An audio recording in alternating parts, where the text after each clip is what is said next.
Legends were liars. They spoke of heroes born beneath falling stars, of chosen warriors blessed by ancient gods, of brave adventurers who stood tall against impossible odds.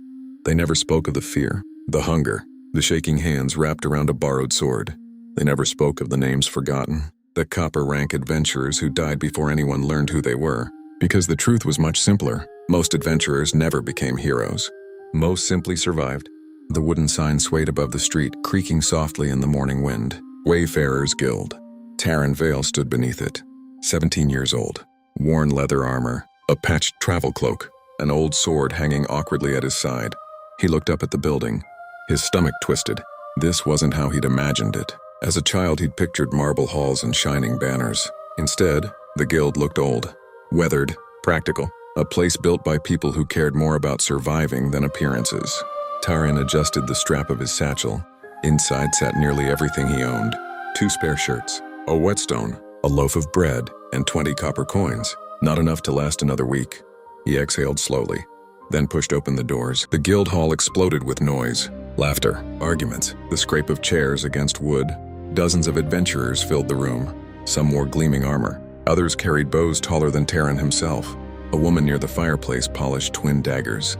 A scarred man with silver rank insignia drank from an enormous mug. 2 iron rank adventurers compared fresh claw marks carved into their shields. Nobody noticed Tarin.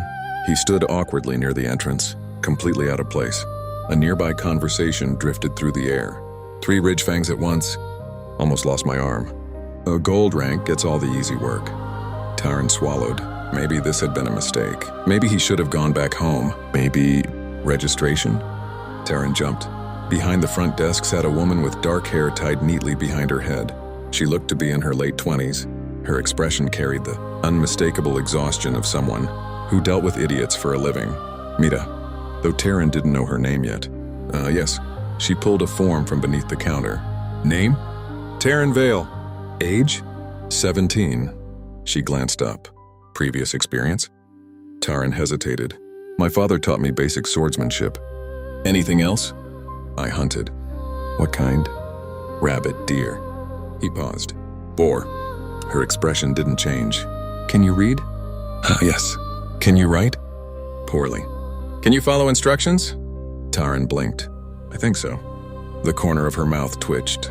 She stamped the paper. Thunk. Congratulations. She slid a small metal badge across the counter. Copper. Simple. Unremarkable. You're officially a copper rank adventurer. Tarin picked it up carefully. It wasn't much, but somehow, it felt heavy. Real. Years of dreaming condensed into a piece of cheap metal. Do I pin it somewhere? Anywhere visible. What happens if I lose it? You pay for another. Oh. Try not to die before lunch. Tarin looked up. She wasn't joking. He approached the quest board. Dozens of papers covered its surface. Most weren't glamorous. Lost livestock, escort duty, clearing giant rats, delivering letters. Tarin frowned. This wasn't the monster hunting life he'd imagined. Then he spotted it. Goblin extermination. Westfield Farm requests immediate assistance. Goblins have stolen livestock and damaged crops. Locate the nest. Eliminate the threat. Copper rank approved. Reward, 10 silver. Tarin's eyes widened. 10 silver. Enough to rent a room for months. Enough to eat properly. Enough to matter. I'll take this one. Mira didn't even look up. No. Tarin frowned. What? No. It's copper approved. It's also goblins. I can handle goblins. Mira finally met his eyes. Have you ever fought one? No. Have you ever killed anything that wanted to kill you back? Tarin hesitated. No. Then no. Tarin opened his mouth, closed it, then tried again. I need the money. So does everyone else. I can do it. You need a partner. A voice suddenly interrupted. I'll go. Tarin turned. A broad-shouldered young man waved from a nearby table. Curly brown hair, round shield strapped to his back, spear resting beside his chair. He couldn't have been much older than Tarin. He approached with an awkward smile. Bram Holt. He offered his hand. I've done 2 contracts already. Mira raised an eyebrow. 1. The goat counts. It absolutely does not. Bram sighed dramatically. It was very aggressive. Tarin stared. It was a goat. It had malicious intent. Despite himself. Tarin laughed. Bram grinned. There it is. What? The laugh. You looked like you were going to pass out. I was not. You absolutely were. Mira shoved paperwork toward them. Sign here. Both complied. If something feels wrong. She paused. Run. Bram nodded. Understood. Tarin nodded too, though privately, he wondered if she was exaggerating. After all, they were just goblins. The journey to Westfield Farm took several hours. At first, they walked in silence, until Bram finally sighed. So? Tarin glanced sideways. So? You got any siblings? No. Oh. You? Little sister. Bram smiled slightly. She's 9. Younger siblings sound exhausting. They are. You still like her? Most days. Tarin chuckled. Bram adjusted his shield straps. She thinks I'm going to become Iron rank. Iron? Yeah. I thought heroes were gold. Bram shook his head. Gold save kingdoms. He looked ahead thoughtfully. Iron save villages. The simplicity of the statement caught Tarin off guard. You really believe that? Someone has to. Bram glanced toward him. What about you? What about me? Why become an adventurer? Tarin was quiet for several moments. Money? Bram blinked. That's it? My father died 2 winters ago. The words came easier than expected. We had debts. Bram's expression softened. Oh, someone had to pay them. Silence settled between them. Then Bram cleared his throat. My mother burned soup. Tarin looked over. What? I just thought we needed a happier topic. Tarin snorted. How do you burn soup? I don't know. Is she a bad cook? Terrible. Then why don't you cook? I burn water. Tarin laughed. Louder this time. Bram smiled. Mission accomplished. Ahead of them, the road narrowed.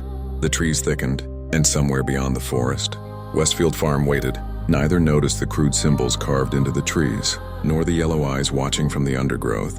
Not yet. The road to Westfield Farm grew narrower with every step. At first it had been wide enough for wagons, then carts, then horses. Now it was barely more than a muddy path cutting between thick trees and leaning brush. Bram walked ahead with his spear resting on one shoulder. He tried to look relaxed. He failed. Every few seconds his eyes flicked toward the trees. Tarin noticed. You nervous? Bram scoffed. No.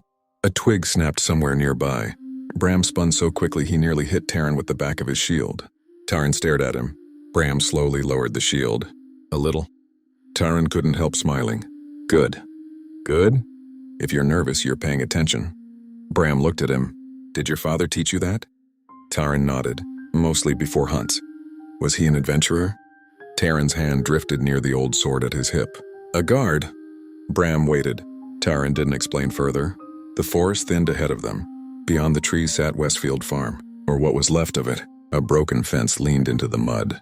Several chickens wandered loose near a ruined coop. One side of the barn had been torn open. The farmhouse itself still stood, but its shutters were closed and its windows had been covered with boards. No one came outside to greet them. Bram's voice dropped.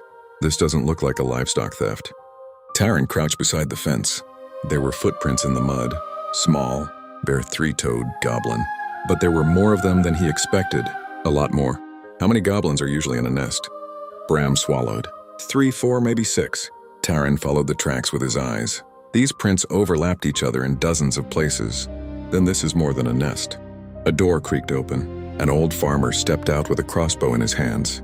His beard was thin and gray. His left arm hung in a sling. He looked at Tarin and Bram, then at their copper badges. His expression sank. They sent children. Bram straightened. We're guild adventurers. The farmer stared at him. That's what I said. Tarin stepped forward before Bram could answer. You're the one who posted the contract? Name's Halden. He lowered the crossbow, but not by much. You two ever fight goblins before? Neither answered. Halden grimaced. Course not. Tarin looked toward the damaged barn. What happened? They came 3 nights ago. Took 2 goats. We thought that'd be the end of it. Goblins steal. That's what they do. His eyes hardened. Then they came back. Bram glanced toward the farmhouse. Anyone hurt? Halden's jaw tightened.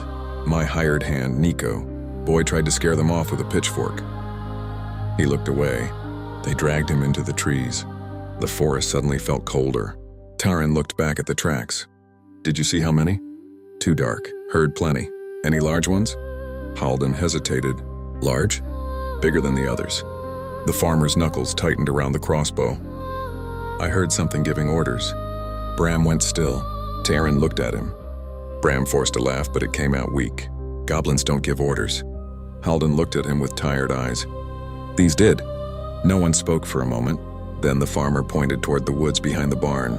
Trail starts there, leads north. Tarin nodded. We'll check it. Halden stepped closer. Listen to me. His voice lowered. If you find Nico alive, bring him back. Tarin nodded. And if you don't... Halden's eyes went dark. Then don't let them leave enough of him for his mother to see. Bram looked away. Tarin said nothing. The contract suddenly felt heavier. The trail behind the barn was easy to follow. Too easy. Broken branches, deep footprints, scraps of cloth, bits of stolen grain spilled across the mud. Bram frowned. They're not hiding their path. Tarin crouched beside a snapped twig. No. That's bad, isn't it? Probably. Wonderful. Tarin touched the ground. The mud was churned and messy. Some tracks led north, others doubled back, and a few disappeared into the brush. They want people to follow this trail. Bram lowered his spear. Trap? Tarin slowly stood. Maybe. The woods around them grew still. No birds, no insects, only wind moving through leaves. Then a stone struck Bram's shield. Clang. Both froze. Another stone flew from the trees. Then another. Bram raised his shield as rocks hammered against it. Tarin, get low! A goblin shrieked from the brush. Then 3 more joined it. Small shapes darted between the trees, not charging, circling, testing them. Tarin drew his sword. One goblin rushed from the left with a rusted knife. Tarin swung. The goblin ducked under the blade and slashed at his leg. Pain sparked across Tarin's calf. He stumbled. Bram shoved forward with his shield, knocking the goblin away. Stay behind me. I can fight. Then fight behind me. A crude spear flew from the brush. Tarin twisted away. It sliced through his cloak and stuck into a tree behind him. Bram cursed. That's new. The goblins laughed. Sharp. Hi! Cruel, but not mindless. One threw stones. One rushed low. Another tried to flank. They were hurting them. Tarin realized it too late. His boot caught a vine. The ground snapped upward. A hidden loop tightened around his ankle and yanked him off his feet. Tarin hit the ground hard. His sword flew from his hand. Tarin. A goblin leapt from the brush, knife raised. Bram slammed into its shield first. The goblin hit a tree and fell. Bram grabbed Tarin's arm. Up! Tarin pulled at the rope around his ankle. It wouldn't loosen. Another goblin rushed him.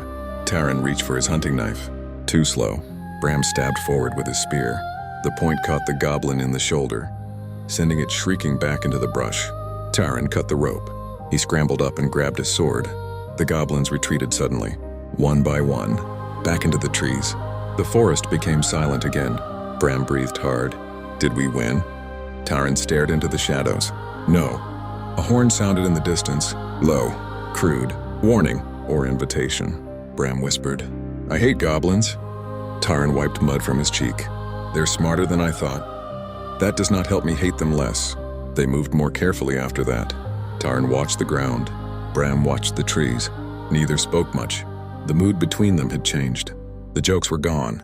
Every step carried weight. Twice they found more traps. A pit covered with branches. A tripline attached to sharpened stakes. Bram stared at the second trap for a long moment. That would have gone through my leg. Tarin nodded. Maybe worse. Bram swallowed. These are copper approved? They shouldn't be. Eventually, the trail led them to a rocky slope beneath an old hill. A cave entrance waited ahead, low and dark. Smoke drifted from inside. The smell hit them first. Ash, spoiled meat, wet fur, and something else. Something human. Bram covered his mouth. Tarin tightened his grip on his sword. Beside the entrance stood crude wooden spikes. Bones hung from twine, not decorations. Warnings. Bram whispered, we should go back. Tarin looked at him. Bram's face was pale. Then he shook his head. No, I didn't mean that. It's okay if you did. Bram looked ashamed. My sister thinks I'm brave. Does she know you're scared? No. Then she doesn't know what brave is. Bram looked at him. Tarin kept his eyes on the cave. Being brave means you're scared and still move. For once, Bram didn't joke. He nodded. Then let's be stupidly brave. Let's just be careful. Careful works too. They entered the cave. The first chamber was empty. Firelight flickered deeper within. The ceiling was low enough that Bram had to duck. Tarin noticed scratches along the walls. Marks. Symbols. He didn't understand them, but they weren't random. They right? Bram's voice was barely above a whisper. Maybe marked territory. Let's hope it's that. They moved deeper. A goblin appeared near a small fire. It turned too slowly. Tarin rushed forward before it could cry out. His blade struck. The goblin fell. Tarin froze. This was different from hunting. The goblin had looked surprised, afraid. For a second, Tarin saw not a monster, but a creature that had realized death was coming. Bram touched his shoulder. Don't think about it now. Tarin nodded, though his stomach twisted. They continued. More goblins waited in the next chamber. 4 of them, 2 with knives, 1 with a sling, 1 holding a sharpened farming tool. The fight erupted instantly. The sling stone struck Tarin above the brow. Light flashed in his vision. He staggered. Bram stepped in front of him and blocked 2 goblins at once. Anytime you want to help. Tarin shook off the dizziness and attacked. He wasn't graceful. He wasn't skilled.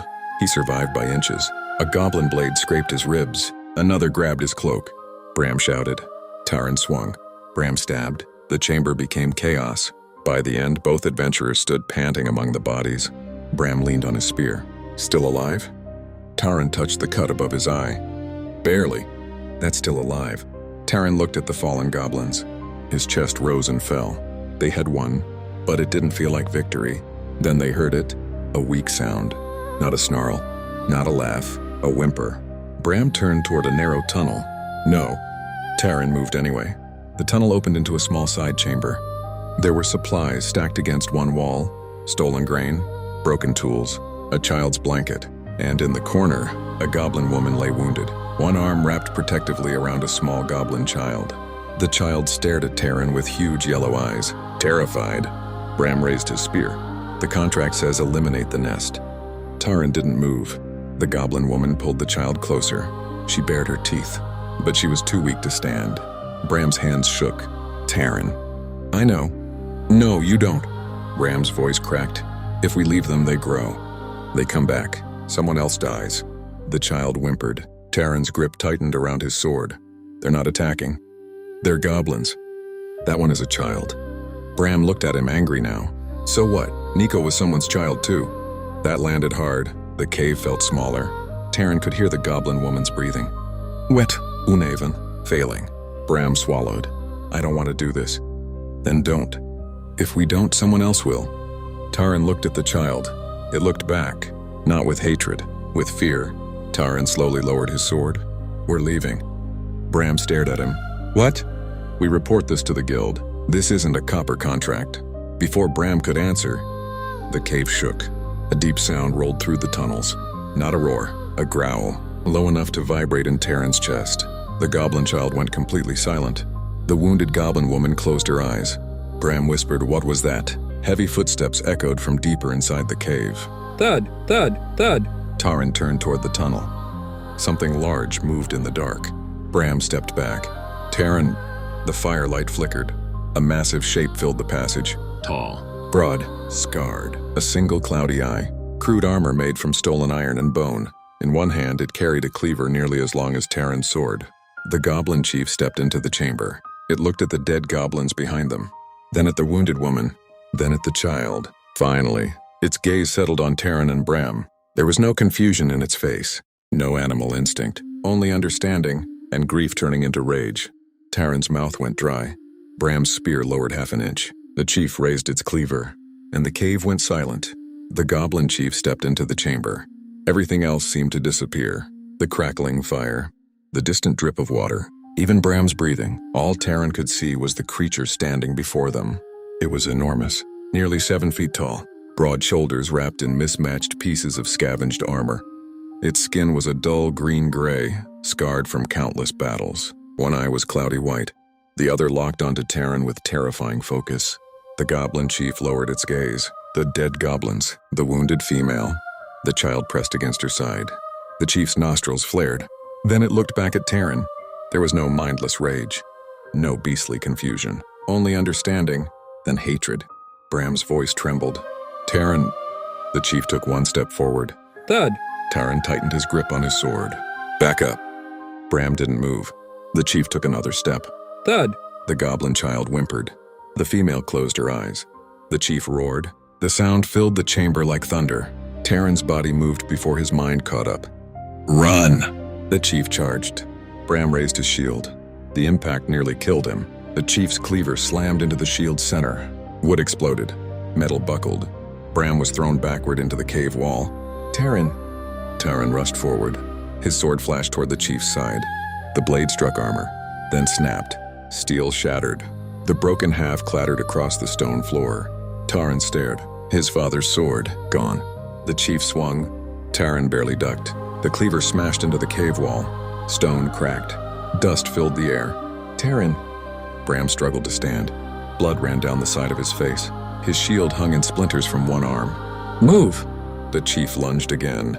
Tarin grabbed Bram's arm. We have to go. Bram stumbled. They sprinted for the tunnel entrance. The chief roared behind them. Heavy footsteps followed. Closer, closer. A goblin appeared ahead. Tarin shoved it aside. Another emerged from the shadows. Bram rammed it with the remains of his shield. The cave became chaos. Tarin could hear the chief behind them, could feel the vibrations through the stone. Then Bram cried out. Tarin turned. Bram had fallen. A broken spear shaft protruded from beneath his foot. A trap. Bram tried to stand. Collapsed. The chief emerged from the darkness, slowly, deliberately, blocking the tunnel. Bram looked up, his face drained of color. "Tarin." Tarin grabbed Bram beneath the shoulders. "Get up." "I can't." You have to. The chief advanced. Step, step, step. Tarin pulled harder. Bram screamed. His ankle bent the wrong way. He nearly passed out. The chief raised its cleaver. Tarin. "No." Tarin. "No." Bram grabbed Tarin's sleeve.